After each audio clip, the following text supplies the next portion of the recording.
warahmatullahi wabarakatuh. Alhamdulillahirabbil alamin.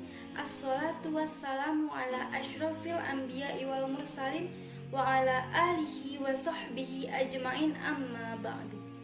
Selawat beserta salam kepada Nabi kita Muhammad Rasulullah Sallallahu Alaihi Wasallam yang berupa doa Allahumma sholli ala Muhammad wa ala ali Muhammad.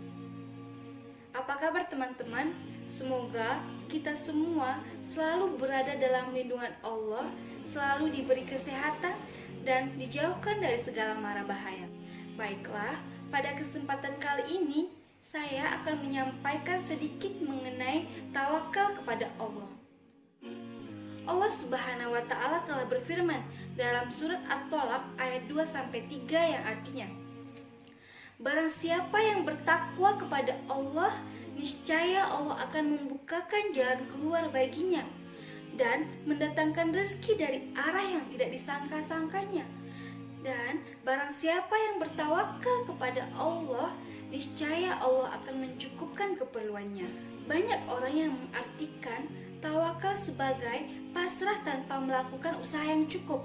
Padahal Ibnu Rajab rahimahumullah dalam kitab Jami'ul Ulum wal Hikam hadis nomor 49, beliau mengatakan bahwa tawakal adalah benarnya penyandaran hati pada Allah Azza wa Jalla untuk meraih berbagai kemaslahatan dan menghilangkan bahaya baik dalam urusan dunia maupun urusan akhirat, serta menyerahkan seluruh urusan kepadanya dan meyakini dengan sebenar-benarnya bahwa tidak ada yang memberi, menghilangkan, mendatangkan bahaya dan mendatangkan nikmat kecuali Allah semata.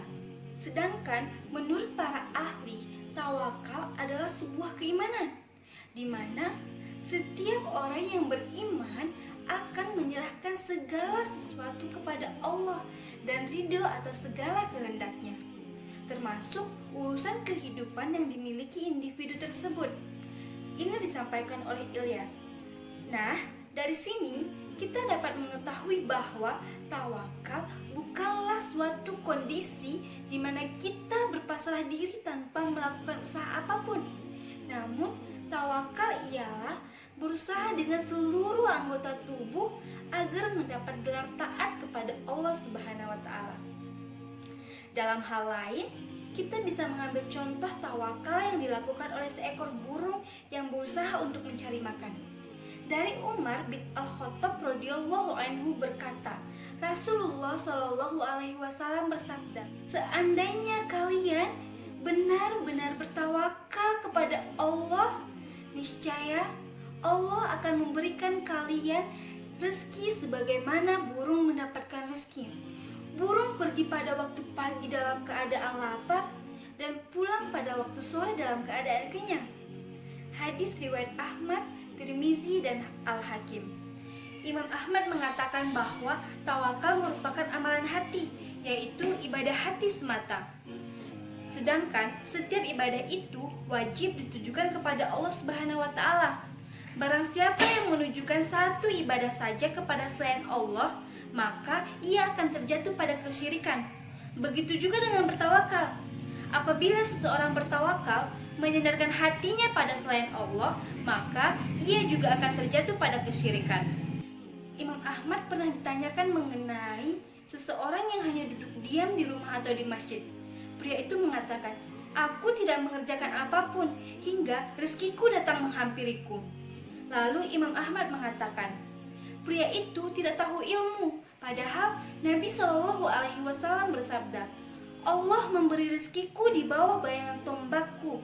Dan Nabi Shallallahu alaihi wasallam juga telah bersabda sebagaimana yang telah disampaikan oleh Umar yang telah saya sebutkan sebelumnya. Pada hadis tersebut dikatakan bahwa burung itu pergi pada waktu pagi dan pulang pada waktu sore dalam rangka untuk mencari rezeki. Kemudian Al-Munawi juga mengatakan bahwa burung tersebut pergi pada waktu pagi dalam keadaan lapar dan pulang pada waktu sore dalam keadaan kenyang. Namun, usaha atau sebab itu bukanlah yang mendatangkan rezeki, melainkan Allah Subhanahu wa taala semata. Hal ini menunjukkan bahwa tawakal tidak perlu meninggalkan sebab, melainkan melakukan berbagai sebab agar mendatangkan hasil yang diinginkan. Nah, teman-teman, burung saja untuk mendapatkan rezeki melakukan usaha. Bagaimana dengan kita? Sebagai seorang hamba Allah, hendaknya ini menuntun kita untuk melakukan berbagai usaha dalam mencari rezekinya. Teman-teman tahu nggak sih kenapa kita harus bertawakal? Terus apa sih pentingnya tawakal itu? Nah, setelah kita mengetahui bahwa melakukan usaha itu merupakan hal yang penting, kita sebagai hamba Allah hendaknya tidak bergantung pada sebab tersebut. Karena perlu kita ingat sekali lagi bahwa yang bisa memberikan rezeki, mendatangkan nikmat, serta menolak bahaya bukan sebab tersebut, melainkan Allah Subhanahu wa Ta'ala semata. Nah, teman-teman, dari sini kita bisa menyimpulkan bahwa tawakal merupakan hal yang sangat penting, tidak hanya untuk meraih kepentingan duniawi, namun dalam urusan akhirat kita juga hendaknya bertawakal kepada Allah Subhanahu wa Ta'ala. Ibnul Qayyim dalam Al-Fawaid mengatakan bahwa tawakal yang paling agung adalah tawakal dalam mendapatkan hidayah, teguh pada tauhid dan teguh dalam mengikuti Rasulullah SAW serta berjihad melawan ahli batil. Beliau juga mengatakan bahwa tawakal inilah tawakal para rasul dan pengikut rasul yang utama. Yang terakhir, gimana sih caranya meningkatkan rasa tawakal yang ada dalam diri kepada Allah? Ada 6 cara yang dapat meningkatkan rasa tawakal yang ada dalam diri kita. Yang pertama, ma'rifatullah. Ma'rifatullah merupakan tahapan awal yang harus dilewati oleh setiap muslim dalam mencapai derajat tawakal, yaitu dengan mengenal keagungan Allah, mengetahui seberapa luas ilmu dan kekuasaannya, dan mengetahui betapa besar kasih sayangnya terhadap hambanya. Nah, makrifah ini hanya akan kita dapatkan dengan membaca dan mentadabburi ayat-ayat Allah Azza wa Jalla yang tersebar di alam semesta, ayat-ayat Allah yang tertulis di Al-Quran dan hadis-hadis Nabi SAW.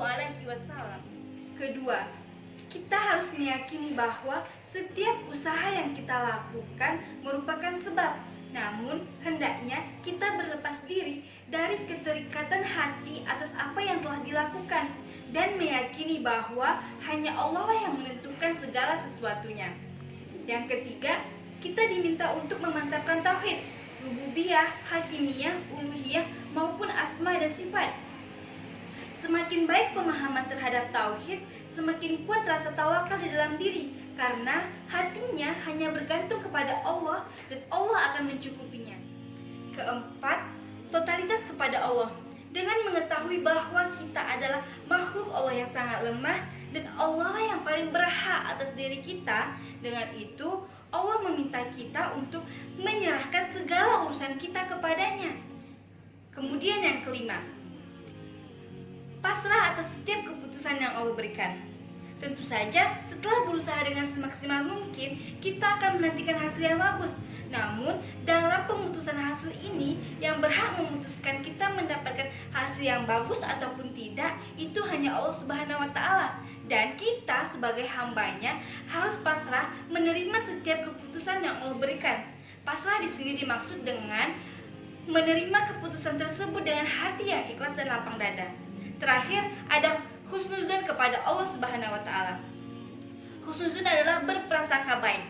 Kita sebagai hamba Allah hendaknya senantiasa berprasangka baik kepada Allah, karena Allah merupakan prasangka hambanya. Jadi teman-teman, jangan sekali-kali berprasangka buruk kepada Allah. Perlu diingatkan sekali lagi, karena Allah sesuai dengan prasangka hambanya. Sekian yang dapat saya sampaikan. Semoga kita semua senantiasa termasuk ke dalam orang-orang yang bertawakal kepada Allah, baik dalam urusan dunia maupun urusan akhirat. Naik-naik ke puncak irian, tidak lupa membawa coklat. Mohon maaf jika ada kesalahan, moga-moga bermanfaat. Wabillahi taufiq wal hidayah. Assalamualaikum warahmatullahi wabarakatuh.